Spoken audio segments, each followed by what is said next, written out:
ছয় জনগোষ্ঠীয়ে জনজাতিকৰণৰ বাবে আগৰে পৰা দাবী উত্থাপন কৰি আহিছে আৰু মাজে সময়ে প্ৰতিবাদ সাব্যস্ত কৰাও দেখা পাওঁ। এই ক্ষেত্ৰত এই ছয় জনগোষ্ঠীয়ে জনজাতিকৰণৰ এই প্ৰচেষ্টাত, এই প্ৰক্ৰিয়াটোত আমাৰ 14টা জনজাতিৰ ৰাইজে কিছু বাধা দিবৰ কাৰণে প্ৰচেষ্টা কৰাৰ দেখা পোৱা গৈছে।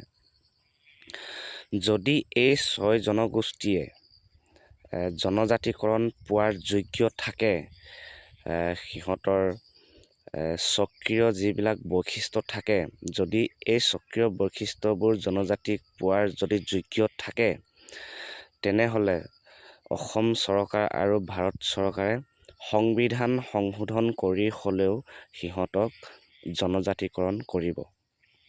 আৰু যদি ইহঁতৰ জনজাতিকৰণৰ পোৱাৰ যোগ্য নাই, তেনেহ'লে আমাৰ এই 14টা জনজাতিয়ে প্ৰতিবাদ কৰিও ইহঁতক দিয়াব নোৱাৰে আৰু প্ৰতিবাদ কৰিও ইহঁতক জনজাতিকৰণৰ পৰা বন্ধ কৰিব নোৱাৰে।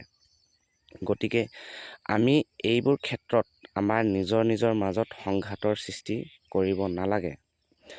আমি এইটোৱেই দাবী কৰিব পাৰোঁ চৰকাৰৰ ওচৰত যে ছয় জনগোষ্ঠীক জনজাতি দিয়াৰ পিছত আমাৰ জনজাতিৰ যিবিলাক সা-সুবিধা আগৰ পৰাই যিমান % আমি পাওঁ, তাতকৈ উন্নত কৰিব লাগে। যিহেতু আগতে আমাৰ 14টা জনজাতি আছে আৰু এতিয়া 6 জনগোষ্ঠীক যদি জনজাতি কৰে, তেতিয়াহ'লে আমাৰ 20টা জনজাতি হ'ল। আগতকৈ আমাৰ যিবিলাক আঁচনিয়ে হওক, চাকৰি ক্ষেত্ৰতে হওক, এইবিলাক আগতকৈ আমাক উন্নত কৰিব লাগে। ইয়াৰহে আমি চৰকাৰক কাণ চকু দিয়াব পাৰি। বাকী আমি প্ৰতিবাদ কৰি এইবিলাক বন্ধ কৰিব নোৱাৰে। যদি অসম চৰকাৰ আৰু ভাৰত চৰকাৰ সৎ ইচ্ছা থাকে, সিহঁতে দিবই।